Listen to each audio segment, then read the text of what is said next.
Bantay sarado ng mga pulis ang EDSA People Power Monument kung sakaling may magtungo roon para magprotesta kasunod ng pag-aresto kay dating Pangulong Duterte.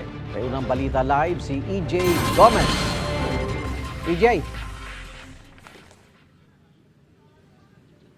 Igan, tama ka dyan, no? Naka-heightened alert na ang ating mga otoridad, partikular ang pulisya dito sa EDSA People Power Monument dito sa Quezon City. Kanina ng alas 7, no, sakto dumating ang isang police mobile, lula nang aabot sa 70 PNP personnel mula yan sa iba't ibang istasyon ng Quezon City Police District. Sinundan naman yan ang pagdating ng isang team, no, ng Special Weapons and Tactics o SWAT. Naabot sa mga 7 personnel naman yan. Nag-formation lang sila dito sa mismong kinatatayuan natin at ayon sa mga nakausap nating pulis, no, wala pa silang eksaktong impormasyon ukol sa kung ano ba oras ba or anong programa o rally ng mga taga-suporta ni dating Pangulong Rodrigo Duterte ang mangyayari dito, no, pero nananatiling ang naka-heightened alert ang ating pulisya dito sa EDSA People Power Monument. Yan muna ang latest, yan ang sitwasyon dito, wala pang any protester or anumang grupo dito sa kinatatayuan namin.